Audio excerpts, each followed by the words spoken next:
So the outline of today's lecture would be like this. Okay, I'm going to go through the research process with you. Whether or not you're going to do graduate studies doesn't really matter here. Okay? I just want to give you a general knowledge. Maybe when you're working in a bank or working as a teacher in a school, even though you're not doing research, but when you read about research, either online or in a newspaper, at least you know what you should be questioning. You're not just taking it as it is. Okay? You have questions, you start to analyze it, to criticize it. So I'm going to go through selecting the research design, selecting a sample, who is it that you're going to study, data collection methods, and analyzing the data. Not so much on the last part, because that would involve a lot of statistical analysis, okay, which I do not expect you to know at this point. Now, in psychology, before you even do any research to begin with, you have to know what the ethics are when you're doing research with human subjects. Okay? So when I want to do research, even if I want to give you a questionnaire in class, I have to get ethical approval from the department. Okay? It's not like any other department. Because I'm doing research on human subjects, these are the rules that I have to follow. Now, I'm taking these from what I used to do in the US, or what I used to follow in the US. Okay? I'm sure there's a Mandarin version in Taiwan. But the most basic rights of your subjects, whether they're undergraduate students, whether they are babies, whether they are 70-year-old people, they have a right to be fully informed. They have a right to be told exactly what you're going to do with them, okay, if they ask for that information. But there's basic information that you have to give them anyway. Number two, the right to give informed and voluntary consent. They have to say they are willing to do it. You can't force a human being to join your study, to do the research you want. Okay? So it's informed consent. They are saying yes after knowing what you're going to do with them. Okay, not saying yes without knowing what you are going to do. The right not to be harmed in any way. Now, when I teach you social psychology, there are a few experiments, classic experiments done by psychologists decades ago. And those experiments really question whether or not they followed this rule, the right not to be harmed in any way. So we'll discuss this a lot more when I teach you social psychology. Then the right to withdraw voluntarily from research. At any time in your study, your subject can say, I quit. I don't want to do this anymore. They have a right to leave at any time. Even though you might have spent a whole year collecting data from them, attrition is not something you can control. Okay, losing your subjects this way, you call it attrition. Or attrition could be caused by subjects moving to a different country. So therefore, they cannot be at the location that you're collecting data from. Okay? The right to be informed of the results of the research. They have a right. They might not want to. Okay? There have been many studies when I've done research. Some parents would ask me, well, what was the score? How did my child score on this test? Some parents don't come and ask you. But when they do, you have to tell them. Okay? The right to confidentiality. Hey, human subjects have to remain anonymous. So no identifiable information, no ID number, 身份证号码, things like that. Okay? The right to full compensation. This applies mostly to those that involve a risk. So for example, if I was going to ask children about any trauma they have experienced, okay, in the last few years, and for some reason they start to remember an abusive event, that they have been sexually abused or physically abused. And as a result of telling that, they become traumatized. Okay, they weren't traumatized before, but because they joined your study, they started telling their story, and they became traumatized. You have to compensate them by giving them treatment, okay, counseling, therapy, what have you. The right to beneficial treatments, again, related to compensation. Now, another point with compensation is if your subjects have to travel to where you are. Let's say I'm doing a big experiment in Taida, and I want students coming from Chengda, Chengkong University, or from as far as Kaohsiung, to come to Taipei to join my study. I have to pay for their travel. Okay? And in many cases, you also pay extra for their participation. Okay? Any questions, concerns, comments? I don't think you'll find a seat back there.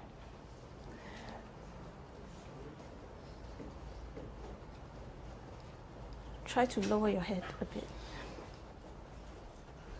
It's okay. Any thoughts?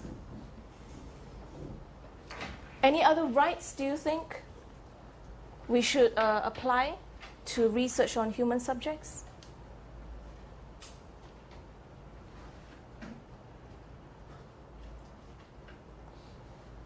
No? Must be very early, or you just woke up, or something. It's okay. All right, so the research process.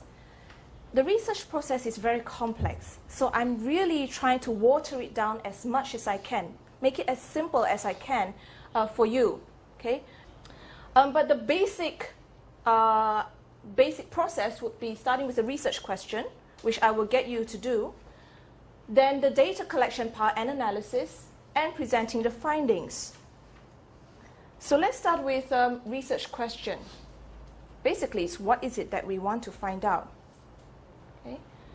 And when we are developing a research question, we need to do background research. You don't just pull up, oh, I think I'm curious about gender and dating. If there are already 300 papers or 20 researchers who have already looked at gender or who have already studied gender and dating, then why is your research contributing to the field of psychology? Okay, so you have to do background research. You have to make sure you are doing something unique. You could be doing something similar to what other people have done, but maybe you're using a new questionnaire, or maybe no one has ever studied the Taiwanese population or any Asian population, and therefore you want to apply what they have done to your population. Okay? But background research is crucial. Then you formulate your research question. Okay, people have done this, some people have done this, no one has done this. How do I use all these three to come up with my research question? I have to make a testable hypothesis. Okay? For example, do men and women have different dating preferences? Okay, it's a testable hypothesis. There are men and women in this world. I can certainly make that comparison. People do date. It's not some random phenomena. And I can actually measure dating preferences. Okay? Yes? Possible to do? Yes, possible to do. Possible as in practicable. Okay? You can actually do it in practice. So feasibility ties in a lot with the rights, with all the ethics as well. Okay? They determine what is feasible and what is not, etc. We're going to talk more about that throughout the course. Then you formulate your research design. You have your question. Well, how do you even begin? Okay, what is the structure of your project? What are the independent and dependent variables? How many of you have heard these terms? Not that many. It's okay, because that's on the next slide. Confounding variables, anyone? You might know it in a different language. But these are the definitions, okay? The independent variable is the variable representing the value being manipulated or changed. I will give you examples. The dependent variable is the one that you want to observe. Does it change as a result of the IV? So we usually call it IV and DV. And the confounding variable would be the extraneous variable that correlates with the IV and or DV, or the relationship between the IV and DV. So let me put it in a rough sketch. Okay, when I told you that you can change your IV according to your research question, what is it that you want to compare? What is it that you want to study? you deliberately alter the IV to learn about its effects on the DV. Another very big question in psychological research is whether a study has ecological validity or external validity. Okay, it means whether or not the research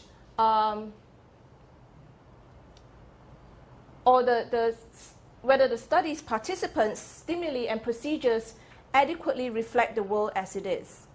I will give you examples. First of all, is a sample in the study that you're doing representative of the broader population? For example, if I want to do a study in Taiwan, where do I recruit subjects? Should I recruit only Taida students? In my area, I told you I study children's testimony or children who have been abused. There are many researchers who do their experiments in the lab. Okay? They try to come up with, so let's focus on something like sexual abuse. How can you create sexual abuse in the lab? You cannot. But we have a very big question. How do children know what is good touch and what is bad touch?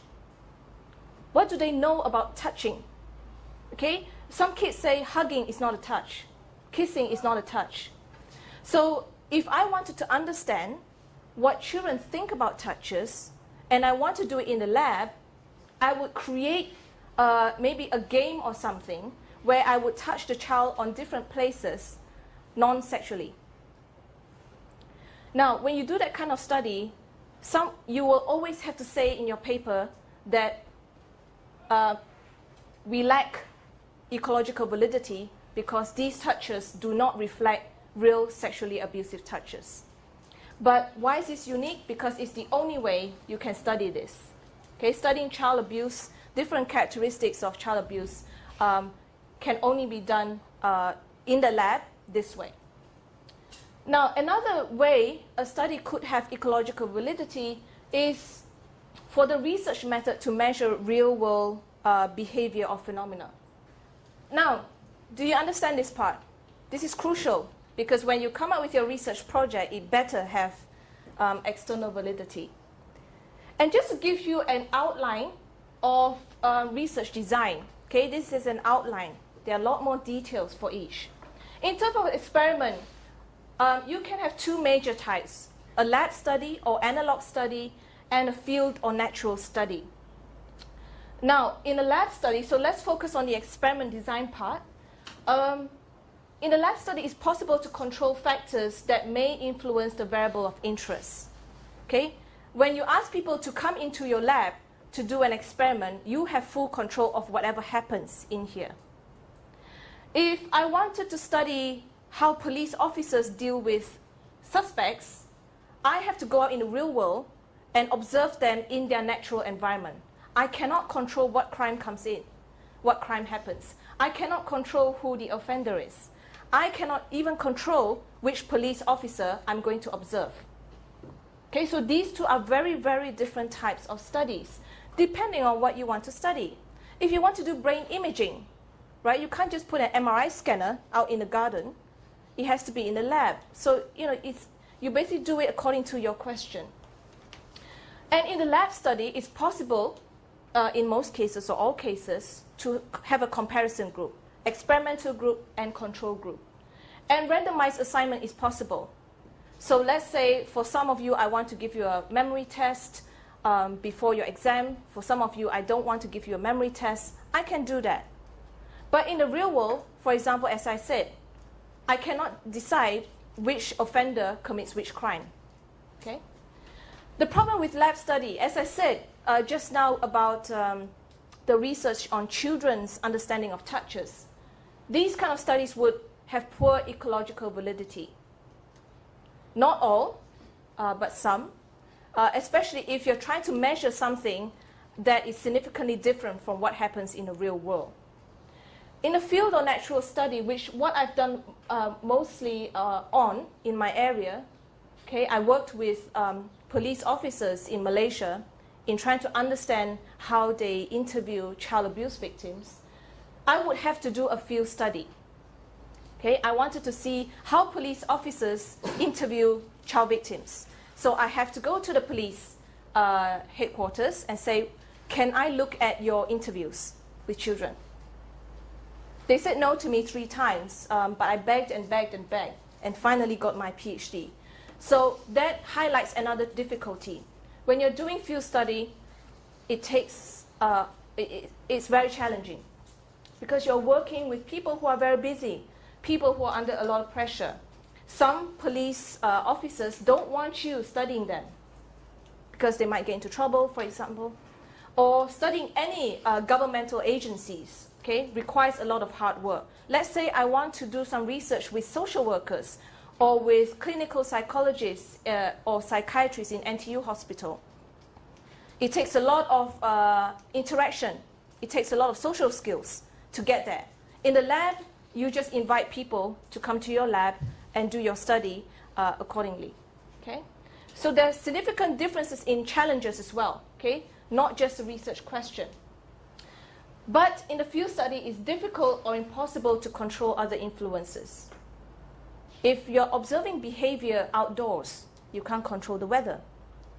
I had a group from last semester, my Puxing group, who decided to do their research on, it was very interesting how they came up with this question. They wanted to see if the countdown on traffic lights, the traffic light, okay, I forgot what the countdown looks like now. You know, how many seconds, and then there's this person walking. They wanted to see this, or actually not the pedestrian, the ones for motorists, would influence whether or not motorcyclists go through the red light, 冲红灯. I still don't know how they came up with that question, but they really wanted to do the study, so I said, fine, do it.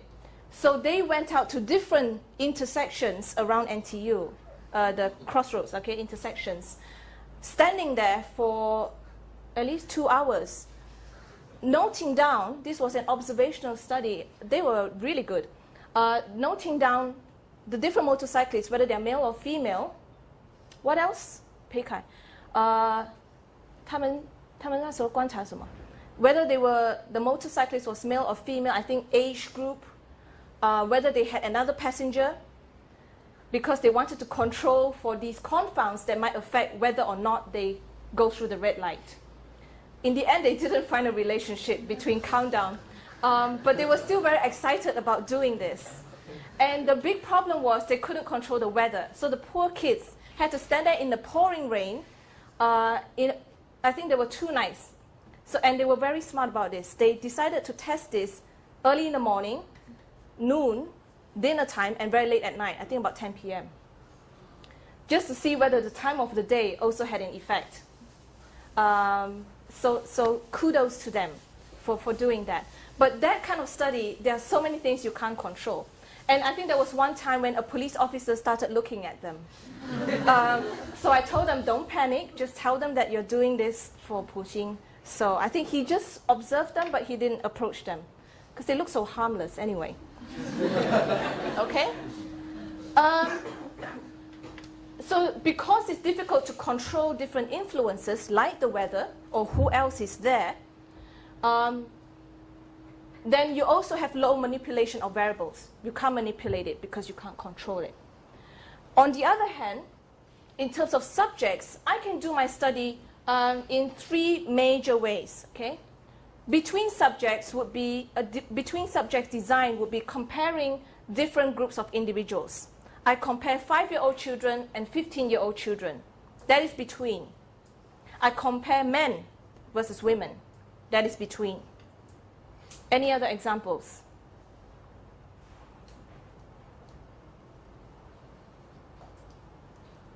Comparing different groups of individuals.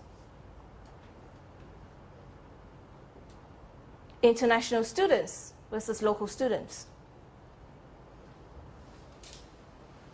Singaporeans versus Malaysians. Very tricky. No, I'm kidding, but there's a story behind that. Anything else? What? Yeah, different ethnic groups. For example, in Taiwan, the native Aboriginal Taiwanese versus the other Taiwanese. Or in Malaysia, we have 3 major races, now not so much major for the other 2, but Malay, Chinese, Indian, I can compare 3 groups. Okay, so this would be a between design. Now, I could also do a within subjects design. Let's say I focus on you guys, okay, this particular group. I want to see, let me think of an interesting variable.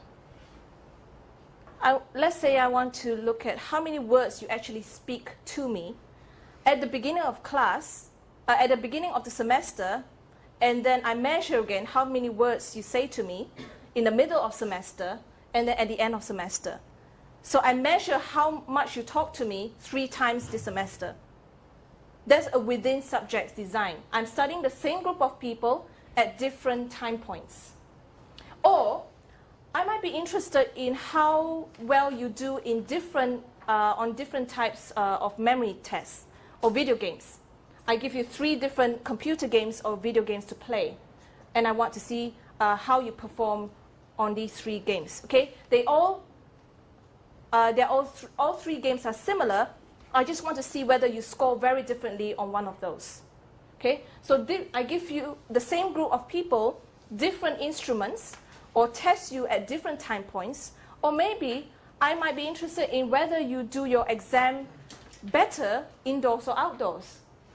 Okay, so I might split half of you. Oh, sorry, not split half of you. It's within subjects. So for 期中考 maybe, we do your exam indoors, and 期末考 we do your exam outdoors. I test you in different settings, in different contexts. Why is that a problem though? If I do your 期中考 indoors and 期末考 outdoors, so I do your midterm indoors and your final exam outdoors, what is a confound? Maybe the final might be like more difficult or something? I assure you it's not. So let's say the 2 exams have different levels of difficulty. It's regardless of the setting. Any other confounds? Why would the midterm exam be different from the final exam? Perhaps the finals are more compacted together, like for all the subjects. But the midterm You guys really care about the exam. spread out. Think further out. When do your midterms and finals occur? So the weather of the season. Yeah? If you're outdoors and I put up a tent but it's raining, cats and dogs, right? Versus when you're doing 期中考. So these are potential confounds, especially when I'm doing something that is at the mercy of natural elements. Okay? Now, let me give you a quick example. Don't worry, you will be doing some group work in a bit. Or should I give you a quick example? Yeah. No. 休息吗? Okay. Let's give you a break first. I'm sorry. I showed you these 3 quite clearly defined types, designs, okay? Now, what if we mix them up? Okay, it's possible to do a mixed design study. For example, I can do a between subjects and within subjects. So I compare different groups of people, but also doing a within design at different time points. So let's say I want to investigate memory recall of the same children at 3 time points. I also want to compare different age groups. So measuring their recall, that means how much they remember about something, at 3 different time points: January, June, December. Oh, maybe not. January, May, and October, for example. That will be within subjects. But I also want to compare different age groups. I want to compare 5-year-olds and 15-year-olds. Okay, that would be a between subjects. So I can do that. I can combine 2 different designs in one experiment. I can also do a laboratory field study. Okay, so for example, I might do a field study first, a natural study, where I explore whether children respond differently to male and female teachers. So I go into schools. I observe children at school in terms of how they behave towards different male and female teachers. But I worry that there are so many factors I haven't controlled for when I'm doing a natural observation. What do you think that is? If I'm going to a school, I'm observing a class of children behaving differently to a male teacher and then a female teacher. What is it that I can't control for? What are the possible confounds? For example, I cannot pick which teacher I want, really. So I'm in a study 2, when I say controlling for age and race, I cannot decide whether that teacher, I have male and female, but the male teacher could be of a different race than the female teacher. So you're not just comparing gender anymore in study 1, okay, because you can't control. Let's say I have a male Indian and a female Chinese. I need to be able to make sure they are very similar in one variable, or at least have female Chinese, male Chinese compare with male Indian and female Indian. Okay? Age is another thing. I can't control, I can't just go to school and say, can you just give me young teachers? I don't want any old teachers. The school might say, well, then don't do research here. Or it might be the case that in that school, they don't even have any young teachers. So if I find in study 1 that there's a difference, children do behave differently to male and female, well, people will come back and say to me, well, how about different age? Oh, sorry, we couldn't look at that because all our teachers were old. So I would do a second study to control for that or to compare that in the lab. Okay, perhaps myself and maybe the TA, male, female, okay, we have an age difference, but let's leave that for now. Male, female, we would pretend to teach different groups of children, okay, but we would compare or control for race and age. The third type of possible mixed design will be a field or natural. So it's actually a field study, but you introduce a small but significant experimental manipulation. So let's say I want to see how children play at home, either with toys or with their siblings. I bring some toys of my own, maybe toys that they have never seen before, to some children and not to others. Okay, so I have 40 children, I'm going to their homes to do observation. In 20 of those homes, I would show them a very new robot and see how they play with it. In the other 20, that's the control group, they wouldn't receive that toy. Okay, they will receive a different kind of toy, perhaps. So this is a field study because I'm studying in their homes, playing in their natural environment, but I introduce one manipulation of my own. Okay? Another way, another type of design in psychological research, and specifically in developmental psychology, is when you want to study developmental change. Okay? How does memory, how does thinking, how does language develop from from early childhood to adulthood? Okay? Or at different ages. So the first one will be a cross-sectional method. That is, you compare children of different ages to just see how different age groups behave in a certain way. Okay? So an example would be I compare different age groups with respect to how they use emotion words. Do they talk about being happy, sad, etc. in the lab? A longitudinal method, and this is actually the preferred method. Okay? In research, you actually can get a lot of funding, as well as being able to publish in very good journals if you do longitudinal research. Okay, it's a highly respected method, also because it's one of the most difficult to do. Basically, you study the same children repeatedly at various points in their lives. Okay, so for example, this is something probably relevant to Taiwan with the higher risk of natural disasters. I might examine children's memory of a natural disaster immediately after the experience.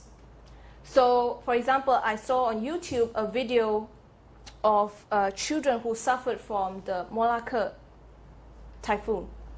what do you call it, hurricane, typhoon. And they actually, some reporters went to interview them, I think few years after that. So it's a pity they didn't interview them immediately after too, the same children, just to see what do they tell us that is different from when they immediately experience it and 3 years later. Do they remember different things? Do they talk about their feelings more? Okay, so this is the longitudinal method. Problem, you might not find all the children who were victims of that event. Okay, or they simply, either they've moved or they refuse to participate, etc. Okay, another really big confound is from the natural disaster until you talk to them again, what else has happened? They grow up. Sorry, yes? They grow up. Yes, they grow up, but what else could influence, for example, their memory of a natural disaster? Perhaps they suffered from another natural disaster, unfortunately. Or they went through a very, very painful experience, life experience, or maybe their family fell apart, or maybe the mom or dad died. Okay, so these are things that we cannot control for, but it's things that you really have to take into account when you're doing longitudinal research. Then finally, the sequential method is a combination of cross-sectional, longitudinal, and you can overcome the problems associated with longitudinal. An example is if I want to look at whether 2-year-olds, 4-year-olds, and 6-year-olds show changes in their reading skills every 2 years. What was the last part? Just forget about the last part for now. Okay, I'm just showing you a combination of cross-sectional and longitudinal research. Now, this is the part when you have to do something for me. Your next task is that you have to think about the research question. So think now.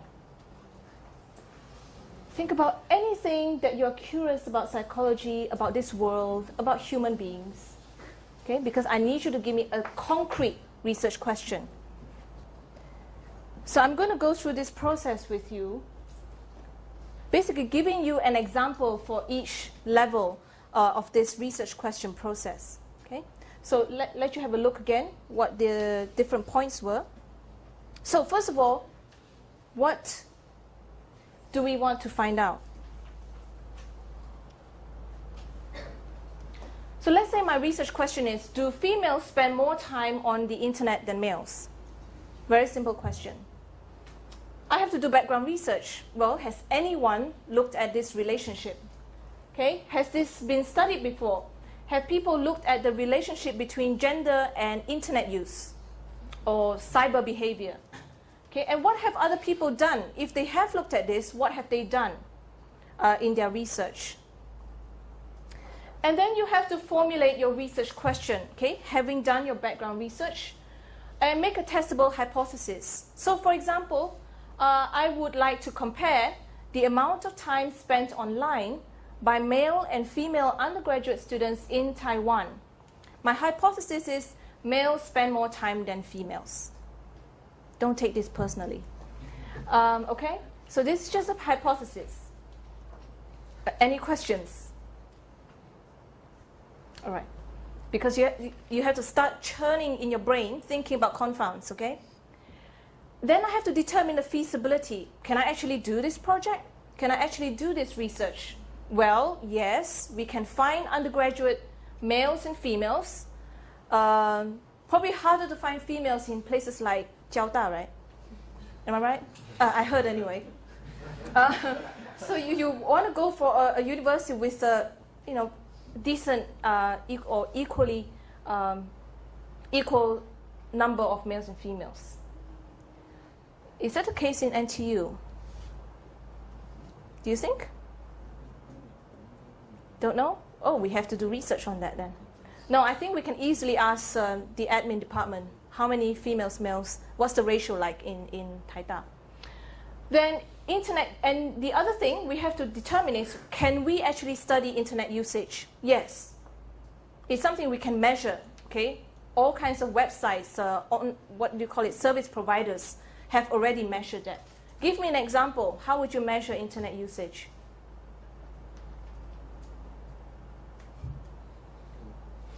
Question.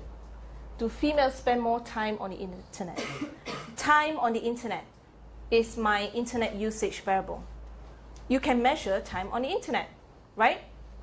Okay. Then I formulate my research design. What are my independent and dependent variables? My independent variable is gender. I'm comparing males and females. My dependent variable, I want to see if this variable changes because of my independent, would be internet usage, the amount of time online undergraduate students spend each day. Or maybe it's probably better to see how much they spend on Facebook alone. It seems quite scary. Confounding variables. One would be access to computers. So maybe I find that males and females spend different amounts of time online, but that's really nothing to do with their gender. It's because it just so happens that maybe males just have more access to computers. Okay? So we have to control for that, or at least we have to ask our subjects, how many computers do you own? Do you own a smartphone as well as a laptop? Okay? Number of computers owned, how do they access to computers? How do they go to cyber cafes? Do they use a computer in the library to go online? Any other confounds of internet usage, regardless of gender? Yes? People who live in the dormitories are more likely to have a... Okay. Okay, so maybe you either focus only on undergraduates who live in dormitories, or you have equal numbers of students living in and out of dormitories. What else? Yes? Amount of free time. Amount of free time. Yes? Yes? Maybe that has something to do with the department they're in. Yes? Schools that not have Wi-Fi or not. Good point. Schools that have Wi-Fi, are there schools that don't have Wi-Fi? Maybe. Oh, okay. Poor students. Anything else? Yes? Students major? Explain. So, gender is not an important factor here. Okay, if there's a confound in terms of the student's major, which major would spend more time on the internet? Oh, you're fast. Yes, computer science. So we probably have to cancel out. And computer science brings another question. There are more males than females in computer science, right? Okay, so you already have, or you simply just want to compare that anyway. But yeah, let's say we exclude computer science. Any other majors that we need to think about?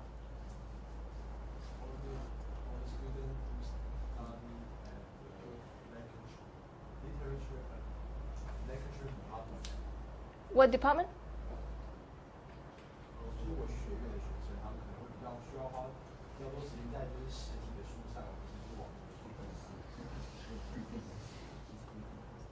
I'm trying to figure out which department that is. Literature. Oh, I'm sorry. Oh, you guys have good hearing. Yes. So you're saying they spend less time because they read actual books. Okay. But other students in other majors can also be reading a lot of books, right? Like psychology students, maybe? I don't know. Any other confounds? That it has nothing to do with gender, really. It's another variable that is influencing internet usage. Yes? How fast your internet is? Very true. Internet speed. But to be honest with you, I think the internet speed in Taiwan is already very impressive. Yeah. Especially considering the amount of money you pay. I paid $50 for my internet service in New York. That wasn't even as fast as the cheapest internet I paid for in Taiwan. In the UK, it was also pretty bad. So if you're talking about how fast your internet is, you have to be able to see some variability. So within Taipei, are there different places with very different internet speeds? Yes? No? Would you consider NTU Wi-Fi fast enough? Oh, that's a quick no. Okay. Any other thoughts? Social life. Right. Maybe females spend less time on the internet because they have a better social life. Don't take it personally. It's a hypothesis, okay? Hypothesis. I certainly don't have a very good social life, but it also means I spend more time in the internet. Any other confounds? Yes? Perhaps there are more people using phones to access. More people using phones to access the internet. So not only computers are need to be counted. Yep. So what do they use to access the internet? Is there a gender difference in the use of smartphones? Okay, are there more females who have smartphones than males? And when they have smartphones, what do they use the smartphones for? Okay, etc., etc. So I've given you a brief outline or a brief guide of how you might go about developing a research question. This is where you come in. I want you to form groups of 4 because originally I'm supposed to get 48 students. Formulate one research question on any topic, and you have about 15 minutes. I will come to you group by group to guide you, or to question you, or to grill you, or to interrogate you. And then you write it down and hand it over to me so that I can share with the rest of the class, so we won't be passing the mic from group to group.